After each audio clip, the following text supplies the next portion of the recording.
um dos agentes que você trouxe do ecossistema é a academia, né?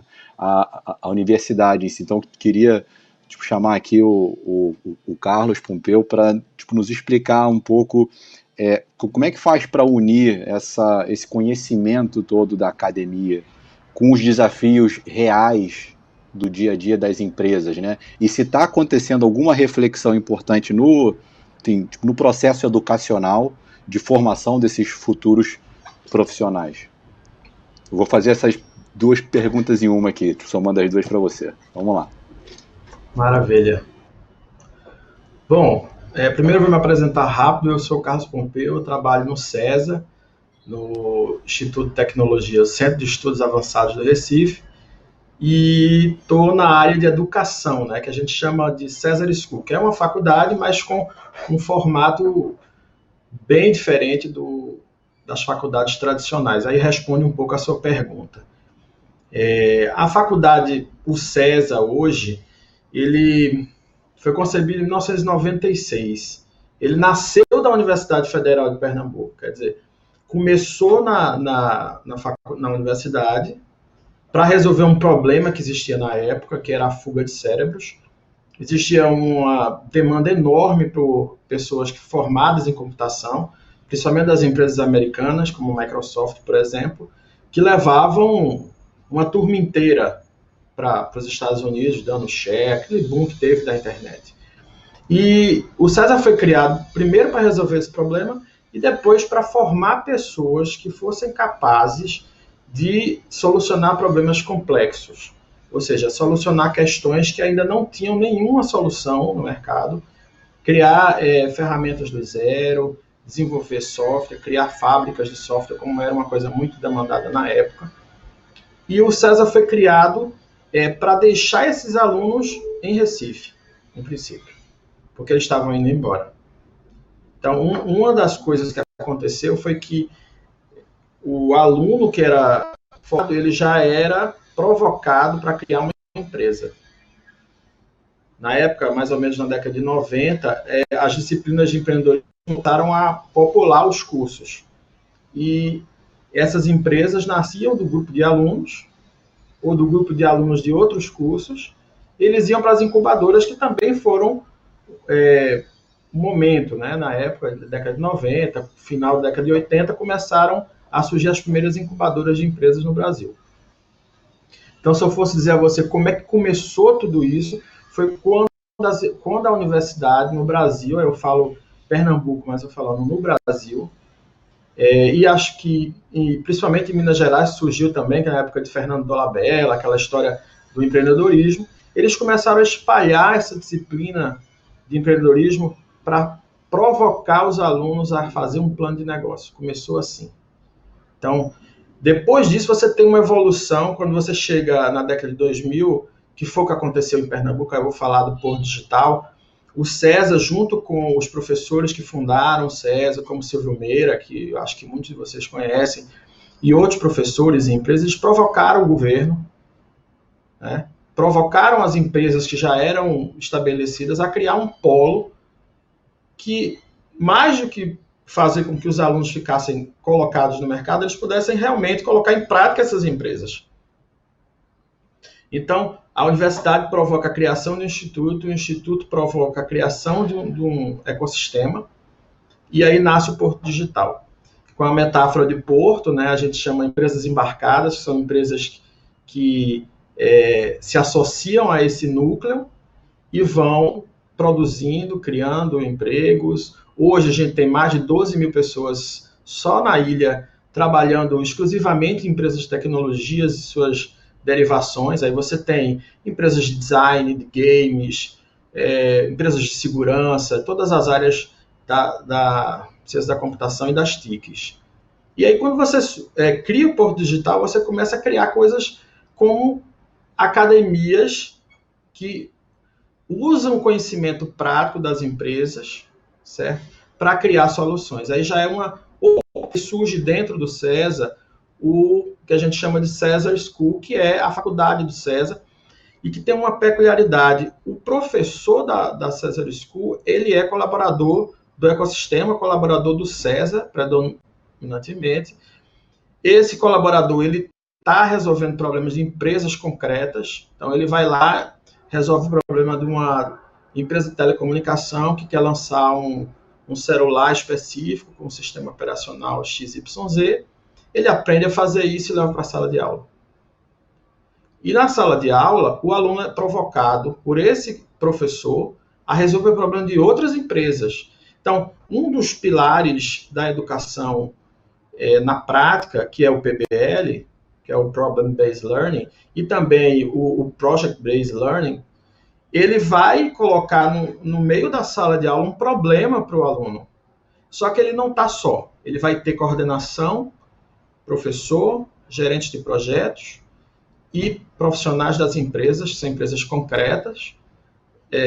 Na César School, especialmente, nós criamos uma chamada, as empresas trazem problemas, isso é curado, digamos assim, e os alunos vão no primeiro dia de aula conhecer essas empresas, desenvolver um plano com esses profissionais para, ao longo do semestre, entregar alguma coisa. Ele vai entregar lá um projeto, claro, um protótipo de baixa fidelidade, inicialmente, porque é uma graduação, nesse caso, e ele vai evoluindo. Quando a gente já passa para o mestrado, esse projeto já é mais sofisticado, porque ele vai entregar para o empresário ou para a startup uma coisa concreta, que o mercado vai comprar. E aí, quando você vai para o nível de doutorado, aí a coisa fica ainda mais complexa. Então, você tem os níveis de complexidade de acordo com o produto educacional. Então, além do PBL, a gente tem essa conversa ativa com o mercado. Então, tudo que na César School é produzido é conversado com as empresas para que elas não só absorvam o aluno, mas que elas tragam essas questões para que o aluno aprenda fazendo. Essa é uma premissa que nasceu com a César School. O aluno precisa aprender fazendo e ele vai criar as próximas empresas do ecossistema. Uma outra coisa importante é a gente apostar na liderança desses alunos. Você tem duas áreas na School, uma área de computação e uma de design de soluções. Então, esses alunos trabalham juntos desde o primeiro semestre. Eles correm concursos paralelos, mas eles vão se encontrando com disciplinas conjugadas e vão aprendendo a fazer empresa. E, ao mesmo tempo, também desenvolve as competências do século XXI. Porque não é só o pensamento crítico, a tecnologia, a matemática pela matemática, o design pelo design, mas eles têm que aprender a conviver, aprender a trabalhar em times, a fazer escolhas. E essa educação com as habilidades sociais e as skills do século XXI, junto com a tecnologia e com o acompanhamento das empresas, é que vai fazer com que eu tenha uma startup mais robusta, né? Um outro exemplo é o que acontece hoje na Universidade Federal de Pernambuco, que é um parceiro estratégico do Porto Digital e do César. Eles têm um negócio chamado Projetão. Projetão é uma disciplina que pessoas dos vários cursos da universidade se juntam para fazer essa disciplina e daí eles criam empresas. É um motor, né, de criação de empreendimentos. Então, a universidade está sempre junta, está sempre conversando com esses setores, e aí a gente pode resumir numa conversa de 3 setores, né? O governo, a universidade privada ou pública e o setor privado. E o Porto Digital com esse elemento que aglutina todos esses atores, né? Então, você tem uma conjunção que vai provocar a inovação. E aí, o que acontece? Depois que você tem 12 mil pessoas trabalhando, centenas de empresas criadas, conexões com o Brasil inteiro, conexões com o mundo, você começa a criar coisas interessantes. Você começa a criar empresas que atuam nacionalmente, que são líderes no setor, na área de segurança cibernética, na área de educação, na área de telecomunicações, e aí os exemplos são variados no Porto Digital. e você consegue fazer uma coisa importante, que é educar para a inovação. Você vai ensinar um aluno a trabalhar em ambiente de incerteza, porque o que a gente ouviu aqui na primeira fala foi justamente isso. Você tem vai diminuir o tempo de duração média das empresas, o risco vai aumentar, e a gente precisa preparar os alunos para esse mundo de incertezas. Precisa trabalhar um mindset de design, mindset com competências do século XXI. As pessoas precisam, de fato, criar o futuro agora. Eles vão treinar, desenhar esse futuro quando eles forem para o mercado, ou como empresa, ou como startup, eles já estão preparados, né? Então, de maneira geral, eu acho que responde, acho que em parte aí o que você trouxe para mim.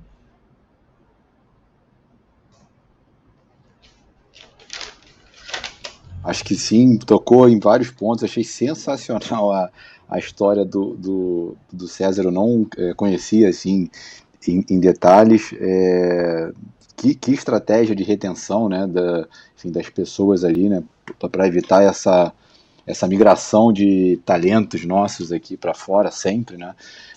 Eu acho que o César é um case de sucesso, assim, como você falou, tem construído ali um motor que faz brotar a cada dia, a cada mês, ou novas empresas, ou um conjunto de alunos que se juntam para resolver alguma coisa relevante para a sociedade, sem falar, obviamente, no impacto social ali que o Porto Digital e esse Sem ambiente dúvida. todo acaba derivando, né?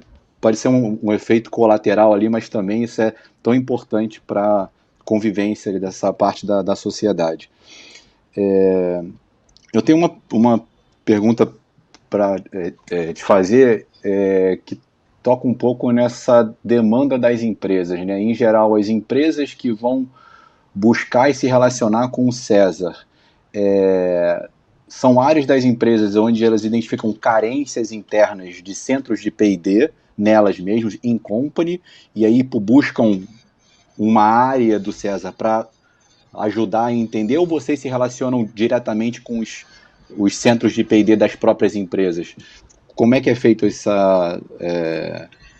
relacionamento? Bem, veja, eu acho que tem as duas coisas. O César, como ele já está, desde 1996, trabalhando com o setor privado principalmente, que é onde está a maioria digamos, do atendimento geral, as empresas já procuram o César para resolver problemas de inovação, desde a criação, prototipação de um produto, até a melhoria de algum tipo de serviço ou produto.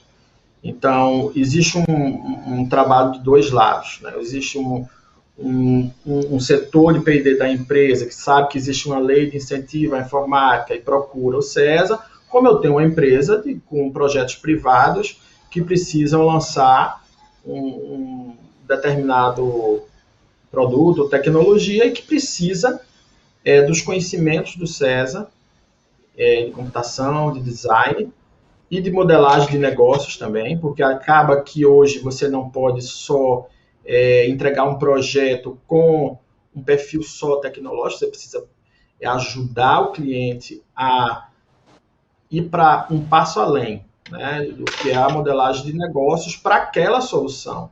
Então, o César também trabalha com isso, porque a gente tem 3 áreas no César. A área de engenharia, né, que foi o coração do César quando surgiu. Nós temos a área de educação, que é uma área também muito estratégica e cresceu muito dentro do César. E a gente também tem a área que a gente chama de Labs, que é uma área de empreendedorismo e modelagem de negócios que surge da interseção desses conhecimentos.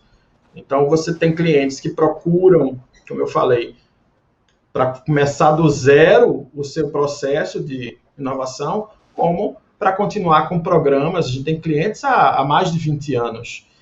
Tem um exemplo na área da educação bem interessante. A gente tem 2 escolas, uma no Rio de Janeiro, inclusive, que são escolas públicas, e uma aqui em Recife, que elas se juntaram com o Instituto Oi Futuro, quer dizer, a escola estadual se juntou com o Instituto Oi Futuro e contratou o César para mudar a grade do curso técnico e dar as aulas, mas não todas, né? Porque tem o básico, que precisa ser dado, e tem a parte tecnológica. Então, você tem, por exemplo, numa escola aqui em Recife, uma formação também, além do tradicional, uma formação em design multimídia. Ou vai ter alguma coisa para rádio e TV na Globo, que a Globo precisa lá no Rio de Janeiro. Então, você vai encontrar na Antônio Dias, que é uma escola técnica do Rio de Janeiro. Então, esses setores, os dois setores que eu falei, procuram a gente e a gente desenvolve uma solução inovadora de educação. Esse é um caso. Né? E a gente está com eles desde de 2006, 2007. Fantástico. Então, tem vários casos, é porque a gente tem pouco tempo.